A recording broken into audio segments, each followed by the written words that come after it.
설교를 시작하면서 이제 공관복음에 나오는 세 가지 사건에 대해서 먼저 좀 주목해서 말씀드리고자 합니다. 화면에 나오고 있는데요. 먼저 누가복음 이제 5장에 나오는 갈릴리 어부들을 제자로 부르시는 그 장면 아마 생각이 나실 것입니다. 두 번째는 요한복음 4장에 나오는 우물가의 여인, 그 사마리아 수가성의 여인을 부르시는 예수님의 그런 어떤 사건, 또 바디메오를 부르시는 오늘 우리가 함께 읽었던 본문의 그 내용들, 이 세 가지 사건들입니다. 이 세 가지 사건들에 대해서 자세하게 제가 설명하기에는 시간적인 좀 그 여유가 없어서요. 좀 간략하게 말씀드리면서 중요한 것은 이 세 가지 사건 가운데 공통점을 우리가 이제 발견해야 되는 것입니다. 좀 더 구체적으로 좀 말씀 또 드리게 되면 사건 속으로 들어가 보면 누가복음 5장은요, 그 갈릴리 호수, 게네사렛 호수에서 이제 물고기를 잡으려고 했지만은 잡지 못했던 그 어부들을 예수님께서 찾아가 주셨고 깊은 데로 그물을 던지라라고 하시게 되었을 때 말씀을 의지하며 또한 그물을 던지게 되게 되었고, 또 그 그물이 찢어질 정도로 많은 그러한 물고기를 잡게 되는 그런 사건입니다. 그들이 그 정말 기적과 같은 사건 가운데서 예수님께 바짝 엎드리며 나는 죄인입니다, 나를 떠나소서라고 하면서 예수님을 따르게 되는, 예수님의 제자가 되는 그런 사건 다 아실 것입니다. 또한 요한복음 4장은 그 사마리아인들이 있었던 지역, 그 수가성이라는 곳에 예수님이 들리게 되었고, 우물가에서 한 여인을 만나지 않았습니까? 남편을 수차례에 걸쳐서 이렇게 바꿔치우게 했던, 갈아치웠던 그런 여인이었습니다.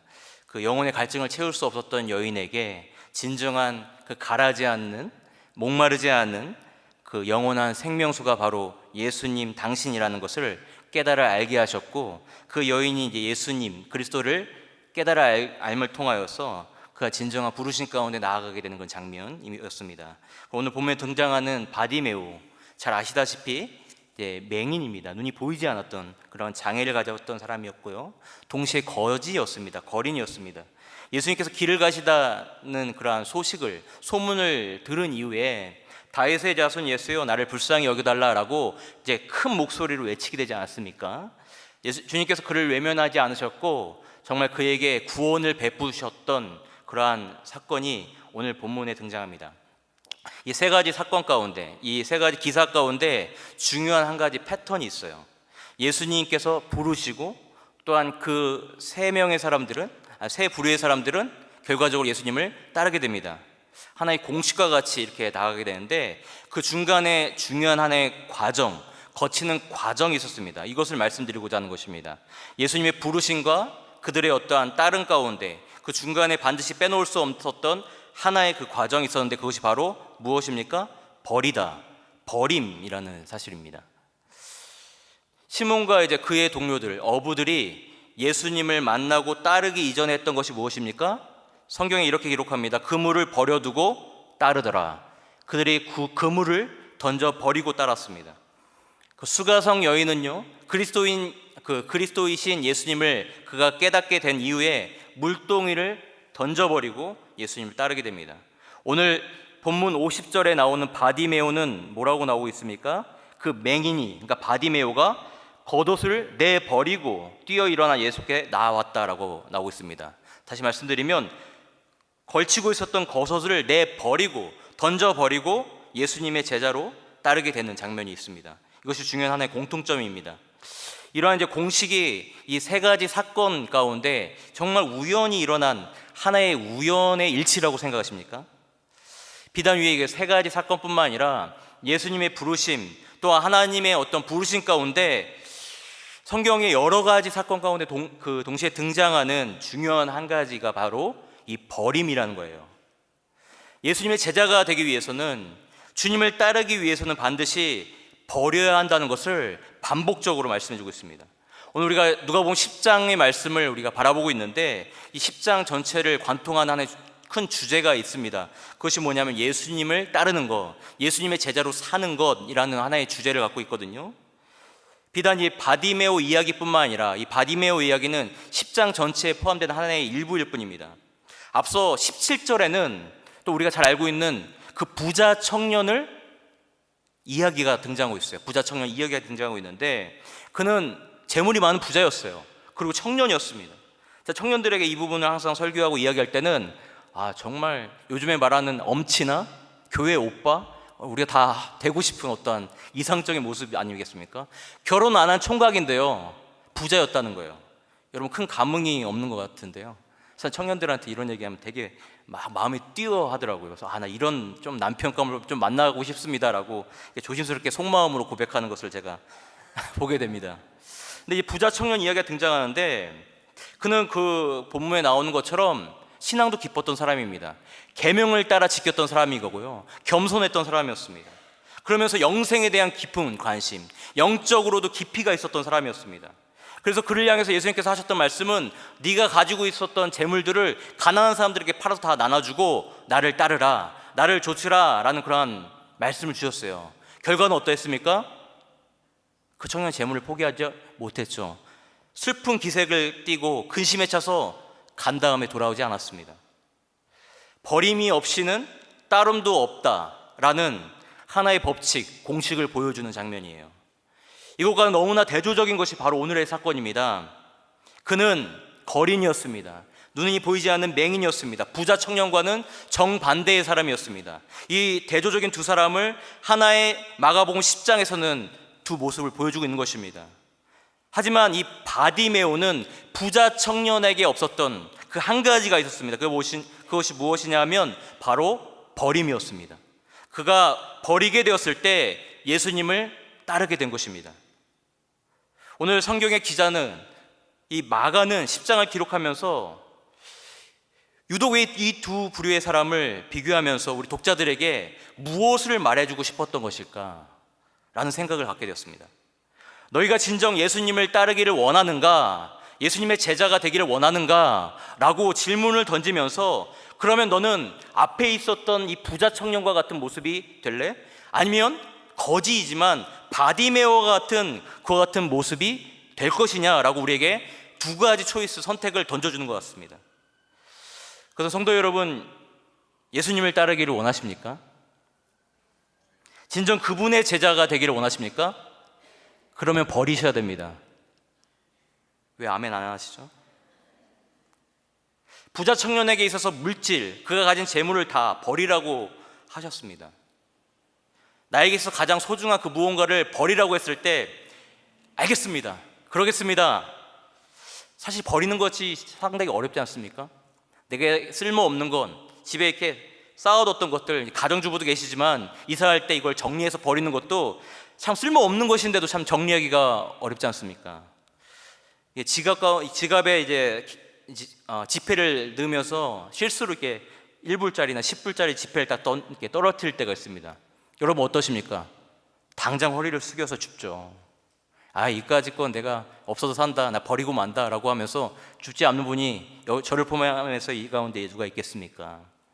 이와 같이 종이 쪼가리 하나도, 1불짜리, 10불짜리 지폐 하나도 우린 쉽게 버릴 수가 없는데요, 여러분들 가운데 가장 중요한, 그것이 여러분들의 전부라면 그것을 버리라고 얘기했을 때 과연 이것을 쉽게 버릴 수 있을까라는 생각을 저는 갖게 되더라고요.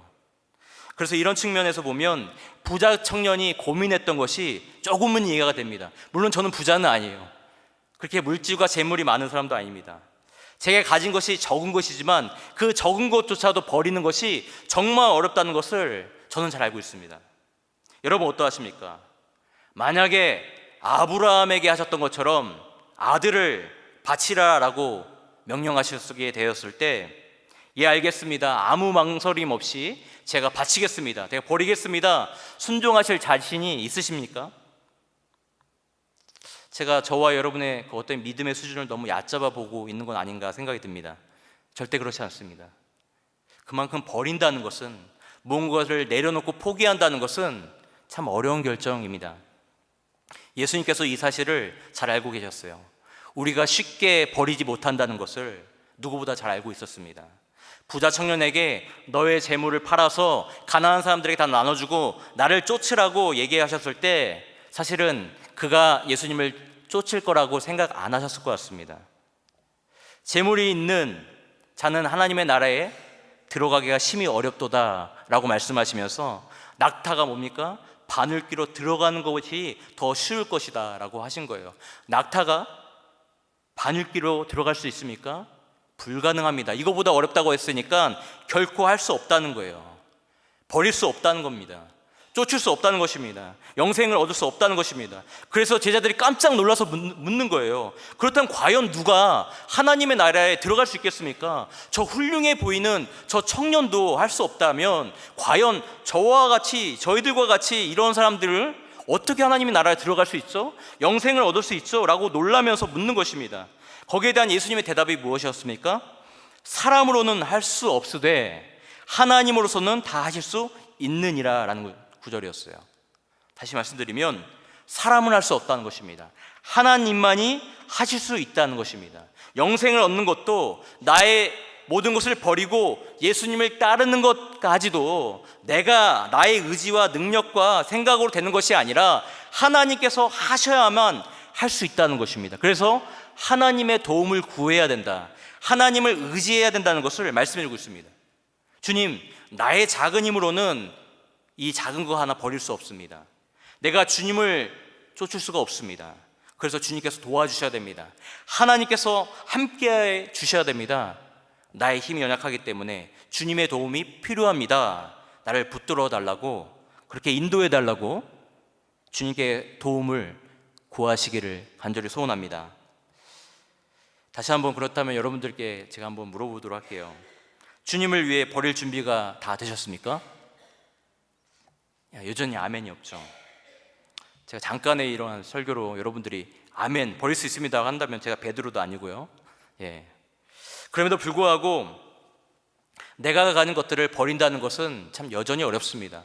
우리는 모든 것을 주님을 위해서 버리게 되었을 때 주님을 쫓아갈 수 있다, 주님의 제자가 될 수 있다는 것을 사실 머리로는 너무 잘 알고 있지만은 사실 우리 일상적인 삶 가운데 이것이 결코 쉽지 않은 부분이라는 것을 잘 알고 있어요. 그 이유가 무엇일까? 설교를 준비하면서 또 생각했었고 이전에도 저는 참 많이 고민했습니다. 참 나의 가진 것들을 버리고 예수님의 제자가 된다는 것이, 예수님을 쫓는다는 것이 왜 이렇게 힘든 것인가에 대해서 참 많은 것들을 생각해 보았습니다. 그래서 제 나름대로 생각했던 부분은 뭐냐면 우리가 버린다고 했을 때 이 버리는 것을 내가 갖고 있는 것을 빼앗긴다라고 생각하는 것 같아요. 그러니까 내가 소유하고 있는 것들을 버리게 되었을 때 영원히 누군가에게 빼앗긴다라고 생각하는 것 같습니다. 어렵게 이 하나를 내가 손에 쥐게 되었을 때 참 어렵지 않습니까? 내가 가진 노력을 다해서 땀을 흘리고 때로는 눈물을 흘려서 얻게 되었는데, 내 손에 쥐게 되었는데 이것을 내려놓게 되었을 때는 참 이게 쉽지 않은 것 같아요. 이것을 내려놓게 되었을 때 혹시 잘못되는 것은 아닌지 실패의 두려움도 찾아오게 됩니다. 하나의 예를 좀 들어보도록 할게요. 제가 두 아이가 있는데 둘째 아이가 남자아이입니다. 지금 이제 초등학교 1학년 이제 나이가 됐는데 그보다 더 어렸을 때 한 4살, 5살 때 이제 한국에 있었을 때 일이에요. 4살, 5살만 하면 아직 이렇게 서로 이렇게 이야기가 제대로 통하지 않는 고집쟁이 어떠한 그런 나이입니다. 근데 그 한국에서는요 항상 5월 5일이 되면 무엇이죠? 어린이날입니다. 이 어린아이가 귀신같이 알고 있어요. 어린이날이 어떤 날인지를 귀신같이 알고 있습니다. 그래서 한 2달, 3달 전부터 저만 보면 노래하는 거예요. 뭘 노래합니까? 장난감 사달라고 저한테 이제 얘기하는 겁니다. 아빠 언제 어린이날이야? 나 장난감 사줘. 맡겨놓은 것도 없는데 당당하게 저한테 찾아와서 달라는 거예요. 그리고 이제 마침 이제 그 한국에 있는 큰 마트, 이마트 뭐 이런 데가 있는데 가면 이제 미리 이제 그 자기가 사려고 하는 장난감을 미리 찜해둡니다. 이제 이거 사달라는 거예요. 어린이날이 되면. 그래서 이제 마트 갈 때마다 항상 이제 그게 이제 조르게 되는데 이제 5월 5일날이 되지 않습니까? 그럼 어떻게 하겠습니까? 제 손을 붙잡고 그냥 가는 것입니다. 마트로 가게 됩니다. 그리고 나서 이제 그렇게 원했던 장난감을 딱 이렇게 손에 쥐는 거죠. 얼마나 기뻐합니까? 그 표정을 지금도 눈에 선합니다. 세상을 다 가진 것 같은, 사실 별것도 아닌 장난감 하나인데 양손에 딱 품에 끌어안고 이것을 이제 자기 것이 되었다는 거죠. 하지만 이것이 이제 마트를 나오기 위해서 하나의 반드시 거쳐야 될 과정이 있지 않습니까? 계산대를 거쳐야 됩니다. 거기 거치지 않으면 소용없어요. 계산대에 이제 딱 서서 이거를 이제 그 직원한테 이 바코드에 딱 찍어야지 계산이 되지 않습니까? 그래서 이 아이에게 달라고 왜냐하면 이제 계산을 해야 되니까 달라고 합니다. 그럼 그 아이가 어떻게 했습니까? 안 줘요. 빼앗기지 않으려고 합니다. 달려고 할수록 빼앗는 줄 알고 더욱더 큰 힘을 가지고 이것을 부둥켜 안습니다. 때를 쓰면서 웁니다. 빼앗기지 않으려고. 우리는 알고 있잖아요. 잠시 이것을 그 계산대 위에다 놓아서 계산하기만 하면 영원히 자신의 것이 된다는 것을 우리는 알고 있지만은 그 어린아이는 알지 못합니다. 그래서 간신히 설득을 해갖고 곧 줄 거야, 이제 이거 믿게 될 거야, 계산하게 될 거야, 설득을 하고 달래서 이것을 결국에는 계산한 다음에 그 아이한테 주어지게 됩니다. 사실 이 내용은요, 그 내려놓음이라는 그 책이 있습니다. 그 이용규 선교사님 지은 책인데 아마 잘 아실 거라고 생각이 됩니다. 그 가운데에서도 나오는 내용이기도 합니다.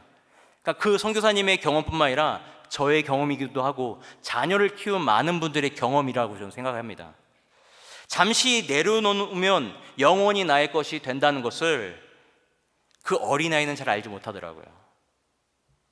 나의 것을 빼앗겨 버린다라고 생각합니다. 영원히 놓쳐버릴 거라고 생각하게 된 것입니다. 그래서 두려운 거예요. 계산대 앞에 내려놓는 것이 두렵게 된 것입니다. 여러분은 어떠하십니까? 저는 그 아이를 보면서 이것이 하나님 앞에서 내 자신의 모습이다라고 생각을 하게 되었습니다. 잠시 내려놓으면, 잠시 버리게 되면 하나님께서 더 좋은 곳으로 우리에게 주실 것인데, 사실 우리는 내려놓지 못하고요, 버리지 못합니다.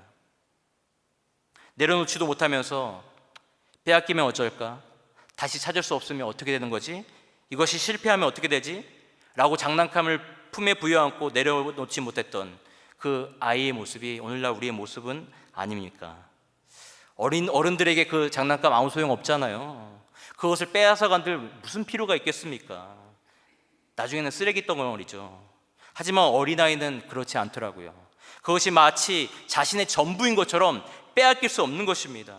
빼앗기지 않으려고 노력하는 것입니다. 갈릴리 어부들이 던졌던 그물, 수가성 여인이 던져버린 물동이, 바디메오가 벗어 던져버린 겉옷, 마치 어린아이의 장난감과 똑같은 것 같습니다. 우리에게 있어서 어부들이 쓰다 버린 그물 아무 필요 없어요. 물고기가 먹고 싶으면 그냥 마트에 가서 돈 주고 사 먹으면 됩니다. 그 여인이 던져버린 물동이, 우리 집에 가면 더 좋은 그릇과 그런 물동이들이 있어요. 바디메오 그 거지가 던져버린 겉옷이요, 그걸 누가 갖다 입겠습니까? 냄새가 펄펄 나는 그 거적대기를 누가 갖다 써먹겠습니까? 아무 소용없습니다. 그럼에도 불구하고 그런 것들을 여지까지, 지금까지 그들은 던져버리지 못하고 꼭 품에 끌어안고 살았던 사람들입니다. 오늘날 우리의 모습과 같은 것 같아요. 우리가 그토록 버리지 못하는 것들이 그 그물과 물동이와 겉옷과 같은 것들, 그런 것들은 아니었습니까?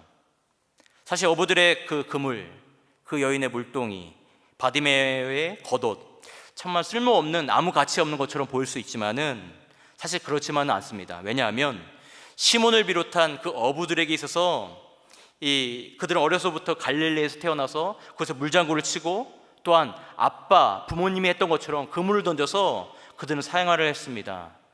그 그물을 던지는 일이 곧 그들의 삶 자체였어요. 삶 전부였습니다. 거기서 얻은 수익을 가지고 그들의 의식주를 해결했습니다. 절대 하찮은 그런 것들이 아니었죠. 그것이 그물이 해줄 수 있는 일들이었습니다. 수가성의 여인은 우물가에 그 물을 기르기 위해서, 그 물을 담아가기 위해서 물동이를 이고 갔던 것입니다. 그 물동이가 없으면 그 물을 담아갈 수가 없는 것입니다. 그 여인의 그 당장의 첫 번째 목적은, 그 필요한 것은 물동이었습니다. 바디메오 마찬가지입니다.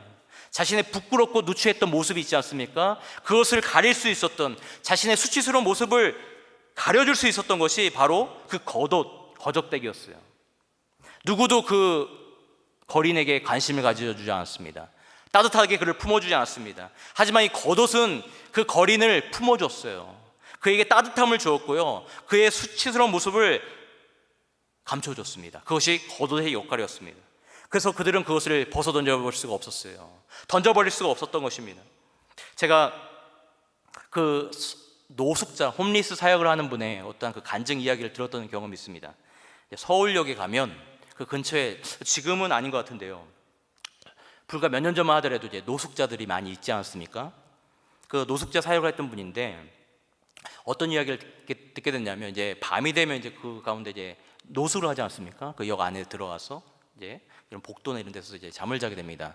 그런데 이제 이분들이 이제 이불이나 이런 것들이 제대로 없으니까 주로 이제 신문지, 종이 같은 것을 덮고 잡니다.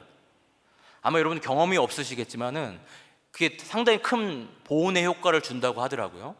그래서 이제 신문지 같은 거 하나 덮고 자고 깔고 자는 거랑 안 한 것은 큰 차이가 있다고 합니다. 근데 그 가운데 좀 그들 나름대로 계급이 있다고 해요. 또 좀 더 위에 있는 사람은 신문지가 아니라 박스를 이렇게 깔고 덮고 잔다고 합니다. 그 가운데 더 위에 있는 좀 권력을 지녔던 사람은 어떤 박스를 사용하게 해야 되냐면, 여러분 잘 기억하시겠지만 냉장고 박스 기억하십니까? 네모진 그 냉장고 박스, 사람이 쏙 들어갈 수 있는 그 냉장고 박스입니다. 그래서 그 입구만 막으면 아주 하나의 하우스처럼 따뜻한 그러한 추위를 견딜 수 있는 박스라고 합니다. 그래서 이 종이나 박스들을 이제 자고 일어나면 누군가 뺏어가기도 하지 않습니까? 그래서 이것 때문에 서로 싸움이 있고 다툼이 있고 전쟁이 있대요. 우리는 이해할 수 없는 세계지만은 정말 그들의 세계 가운데서 이러한 작은 거 하나까지도 되게 큰 다툼이 있다라는 그런 이야기를 들었습니다. 그래서 이것을 버릴 수가 없는 거예요. 끝까지 움켜쥘 수밖에 없는 거예요. 바디메오가 그랬습니다. 그들은 자신이 가지고 있는 그 모든 것들이, 그것들이 자신의 전부인 것처럼 생각했어요. 그러면서 착각하며 살았습니다. 내가 버릴 수 없는 것으로, 내려놓을 수 없는 것으로 그렇게 살았던 사람들입니다. 바디메오에 있어서 그 냄새나는 겉옷, 누구한테 던져줘도 같지 않을 그러한 쓰레기와 같은 겉옷, 하지만 그것이 그에게는 전부였습니다. 그것을 던져버렸다는 거예요. 예수님을 따르기 위해서는 이것은 전혀 필요 없는 것입니다.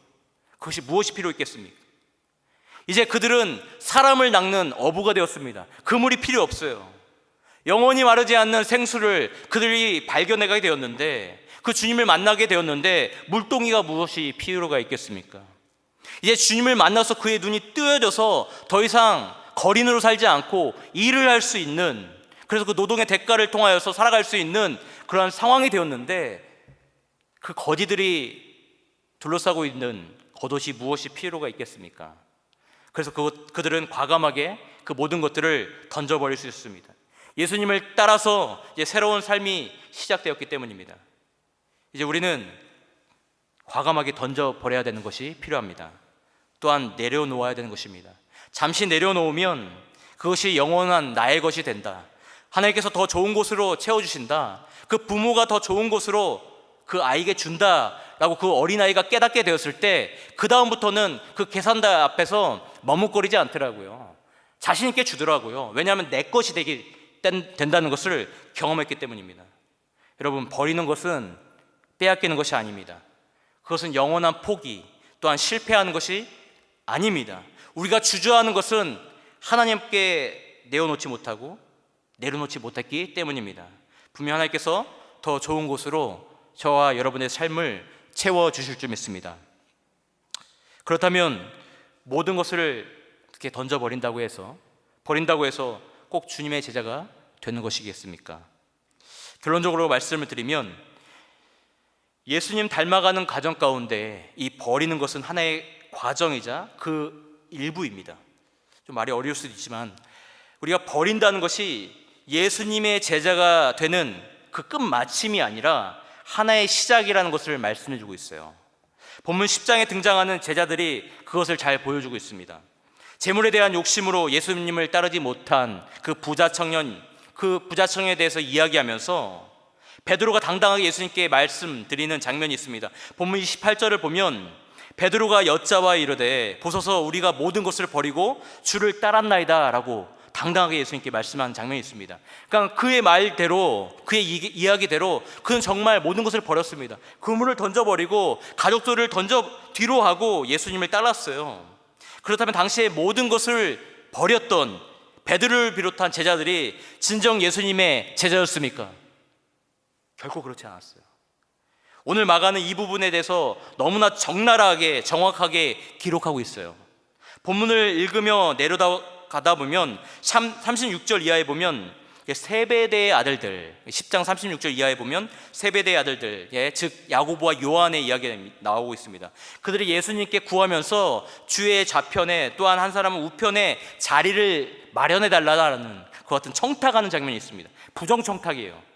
이 부분에 대해서 동일한 기사를 다루고 있는 마태복음 20장 20절 이하에 보면 이 사실이 좀 더 구체적으로 묘사되고 있는데요, 세베대의 아들들의 어머니가 등장합니다. 그 어머니가 부탁하는 거예요. 내 두 아들이 있는데 당신의 나라에서 하나는 우편에 하나는 좌편에 앉혀달라. 조선시대로 말하면 영의정 좌의정을 이야기하고 있고 큰 자리를 좀 줬으면 좋겠다라고 청탁하는 장면입니다. 제자들의 관심이 어디에 있죠? 하나님의 나라와 영광, 또한 그의 의를 구하는 곳에 있습니까? 아닙니다. 자신의 영화, 자신의 영광, 자신의 부와 명예 가운데 모든 초점이 맞춰져 있습니다. 근데 오늘 이러한 제자들의 부끄러운 모습이 담겨있는 그 본문 바로 앞에 그들을 확인사살하듯이 그 적나라하게 이들을 두 번 죽이는 장면이 나오는데요, 그것이 32절과 34절의 말씀, 그것을 이 마가복음의 기자는 삽입하고 있습니다. 무엇이죠? 예수님의 순환 예고입니다.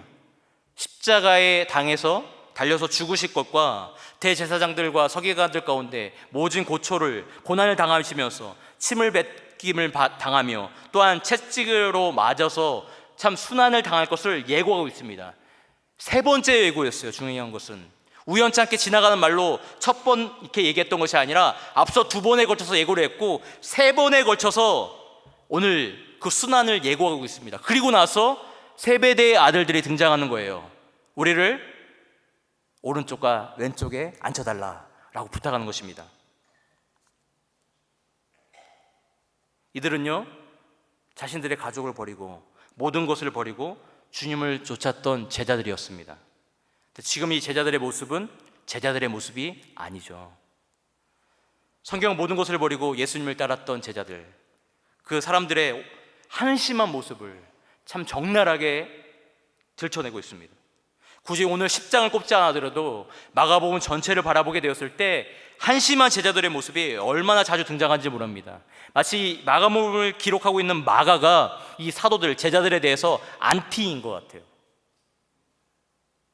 왜 그렇게 한심한 제자들의 모습을 드러냈을까? 왜 그래야만 했을까? 바로 이 부분을 말씀드리고자 합니다. 우리가 아는 것처럼 마가복음은 마가에 의해서 기록되었습니다.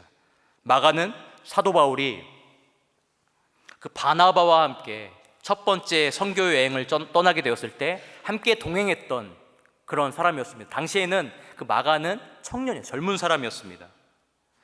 사실 그는 이제 바나바의 조카라고도 기록하고 있습니다. 그러니까 바나바가 이 선교 여행을 떠나면서 이 어린 그 마가를 데리고 같이 가자라고 그 사도 바울에게 양해를 구했던 거예요. 그래서 같이 떠나게 됐습니다. 근데 그 전도 여행이 오늘날도 이렇게 선교하는 것이, 단기 선교 여행하는 것도 참 불편하고 힘든데 당시에는 얼마나 어렵겠습니까? 핍박을 당하고 길거리에서 자고 참 힘든 그러한 여정을 하지 않았겠습니까? 가는 곳마다 얼마나 구박을 당했고요. 고생 하게 되었습니다.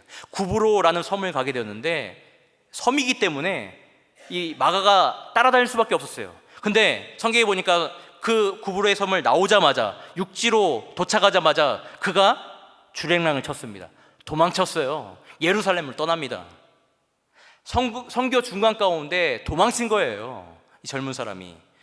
사도 바울, 그 대쪽과 같은 사도 바울이 얼마나 괘씸했겠습니까? 그 사명감에 불탔던 바울이 얼마나 미웠겠습니까?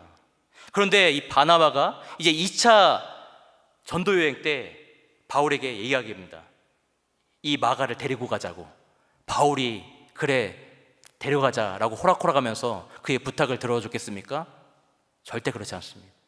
그는 또 데려가봤자 중간에 도망갈 거라고, 그는 걸림돌이 될 것이라고 그렇게 생각했습니다. 그래서 이 마가 때문에요, 바나바와 바울이 크게 싸웠어요. 성경에 그렇게 기록합니다. 그러고 나서 헤어졌습니다. 2차 전도 여행은 따로따로 갔어요. 누구 때문에요? 이 마가 때문에. 어떻게 보면 하나님의 일을 그르치게 된 그러한 사건이기도 합니다. 그런데요, 이렇게 연약했던 마가가 그 사도들, 제자들을 향하여서 손가락질하거나 비방할 수 있는 처지였겠습니까? 그런 의도를 가지고 오늘 본문을 기록하진 않았습니다. 그는 말해주고자 했던 것입니다. 비록 모든 것을 버리고 예수님을 쫓기로 결심하고 결단한 제자들이라 할지라도 그들은 여전히 크게 달라지지 않은 모습을 보여주고자 했던 것입니다. 왜 그랬을까요? 왜 그랬을까요? 그들을 변화시키시고 그들을 정말 제자답게 만드시는 분은 그들의 노력과 그들의 의지가 아닌 하나님께서 하셨다는 것을 보여주고자 했던 것입니다. 가장 대표적인 사람들이 사도였고 가장 대표적인 사람이 오늘 그 마가복음을 기록하고 있는 마가였다는 것을 알려주고자 했던 것입니다. 적어도 당시에 처음 이 마가복음을 받아 들었던 수신자들은 너무나 잘 알고 있었을 거예요. 우리가 알고 있었던 사도들, 우리가 알고 있는 마가의 모습과 너무나 다르거든요. 그럼에도 불구하고 그들이 달라져서 그들이 변화되어서 이제는 예수님의 제자로서 사도로서 그들이 살아가고 있는 그 모습을 바라보게 되었을 때 수많은 연약한 그 예수님을 닮기 위해서 쫓으려고 했던 당시 초대교회의 모습, 그의 성도들이 힘을 얻게 되었습니다. 비록 우리는 연약하지만, 우리는 나약하지만 우리도 언젠가는 그 사도들처럼, 언젠가는 그 마가처럼 예수님의 제자로서 우리는 살아갈 수 있을 거야 라는 그와 같은 희망과 꿈을 갖게 되었을 것입니다. 그들이 한 것은 없었어요. 다만 그들은 버렸을 뿐입니다. 그들의 자신을 비웠을 뿐입니다. 그리고 나서 주님을 쫓은 것 뿐입니다. 그들을 변화시키시고 그들을 들어서 사용하시고 제자답게 만드신 분은 하나님이셨습니다. 여러분, 이 사실 믿으시기 바랍니다. 제가 마지막으로 하나의 말씀을 드리면서 결론을 맺기를 원합니다. 좀 예를 들어서 말씀드리는 게 더 좋을 것 같습니다. 지금 제 손에는 지금 조그만 병이 하나 들어있습니다. 여러분 보시는 그대로 물병, 생수병이에요. 그리고 약간의 한 절반 정도의 물이 이제 담겨 있습니다. 저는 사실은 이제 물도 좋아하지만 저는 이제 커피를 좋아합니다. 여러분도 커피 좋아하십니까? 저는 설탕과 프림이 들어가지 않는 블랙 커피를 되게 좋아하는데요. 저는 지금도 이제 물을 마시고 싶지만 목이 말라서 사실 커피도 마시고 있습니다. 제가 좋아하는 커피, 제가 좋아하는 것들을, 그 커피를 먹기 위해서, 담기 위해서, 이 병 그릇에 담기 위해서 어떻게 하면 좋겠습니까? 간단하지 않습니까? 지금 여기 담겨 있는 물을 이처럼 마셔버리면 됩니다. 아직 조금 남아있지만은 더 많은 커피를 제가 원하는 것으로 담기 위해서는 마지막 한 방울까지 다 마셔버리면 더 많은 양의 커피를 담을 수가 있습니다. 우리들이 갖고 있는 그릇이라는 것은 한정되어 있어요. 제한되어 있습니다. 아무리 그릇을 넓히려고 해도 그렇게 쉽지 않은 것 같습니다. 그렇다면 우리가 가지고 있는 우리 심령의 그릇 가운데 하나님께서 원하시는 더 좋은 것들로 담기 위해선 우리는 어떻게 해야 되는 것이죠? 비우면 됩니다. 버리면 됩니다. 더 많이 담기 위해서 마지막 한 방의 물까지 버리면 됩니다. 더 많이 비울수록, 더 많이 버릴수록 하나님께서 주시는 더 많은 것들을 담을 수가 있습니다. 우리가 할 수 있는 것은 비우는 것입니다. 버리는 것입니다. 그것을 채우시는 분은 하나님이십니다. 잠시 내려놓으면 영원히 나의 것이 된다는 그 진리를 깨달은 사람은, 그것을 체험하고 맛본 사람은 다시 내려놓을 수 있습니다. 아까 그 어린아이가 같이 진정한 버림을 통해서 우리는 진정한 따름을, 그 길을 걸어갈 수가 있습니다. 또한 비움을 통해서 진정한 체험을 경험하게 될 것입니다. 진정 원하기는 오늘도 이러한 믿음으로 겸손히 하나님께 나아가시는 주님의 제자로서, 주님의 사람으로서 살아가시는 저와 여러분 되기를 주님의 이름으로 축원합니다. 기도하시겠습니다. 사랑과